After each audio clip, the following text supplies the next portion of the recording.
തപസ്യ സാംസ്കാരിക വേദിയുടെ ദേശീയ സംഗീതോത്സവം ജനുവരി 17 മുതൽ 4 ദിവസം പാലക്കാട് വടക്കന്തറയിൽ നടക്കും. സംഗീതോത്സവത്തിൽ പൂർവികരെ അനുസ്മരിക്കുകയും മുതിർന്നവരെ അനുമോദിക്കുകയും ചെയ്യും. കേരളത്തിന്റെ കലാസാഹിത്യ ശാഖകളെയും പ്രകൃതിയെയും വീണ്ടെടുക്കുകയാണ് തപസ്യയുടെ ലക്ഷ്യമെന്ന് സംസ്ഥാന വർക്കിംഗ് പ്രസിഡന്റ് PA ഹരിദാസ് വാർത്താസമ്മേളനത്തിൽ പറഞ്ഞു. അദ്ദേഹത്തിന് സ്മരണ അർപ്പിച്ചുകൊണ്ട് അദ്ദേഹത്തിന്റെ കൃതികളെ പറ്റിയുള്ള സെമിനാറുകൾ 2 ദിവസം അറേഞ്ച് ചെയ്തിട്ടുണ്ട്. കൂടാതെ അദ്ദേഹം രചിച്ചിട്ടുള്ള നവാവരണ കൃതികളും നവഗ്രഹ കൃതികളും 2 സെഷനിലായിട്ട് ഗ്രൂപ്പായിട്ട് പാടുന്നുണ്ട്.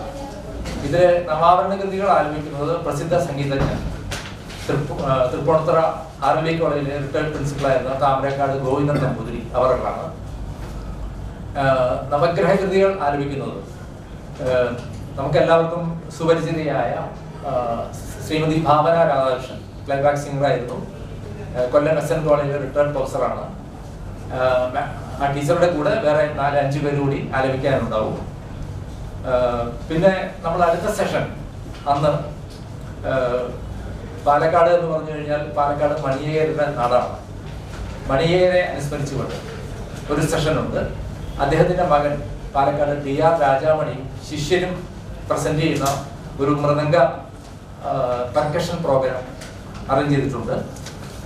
പിന്നെ അന്നത്തെ മെയിൻ കോൺസെർട്ട് എന്ന് പറയുന്നത് ഇന്നിപ്പോ കേരളത്തിലെ പ്രസിദ്ധ യുവ സംഗീതജ്ഞനായ ശ്രീ വിഷ്ണുദേവിന്റെ സംഗീത കച്ചേരിയാണ്.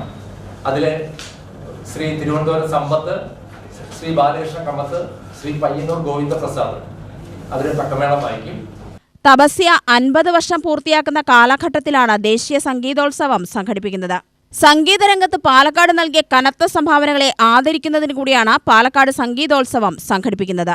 ഓരോ പ്രദേശത്തെയും തനത് കലാസാഹിത്യ ശാഖകളെയും പ്രകൃതിയെയും പരിപോഷിക്കുന്നതിനായി മഹാകവി അക്കിത്തം രമേശൻ നായർ എന്നിവരുടെ നേതൃത്വത്തിൽ പ്രകൃതി യാത്രകൾ സംഘടിപ്പിച്ചിരുന്നു.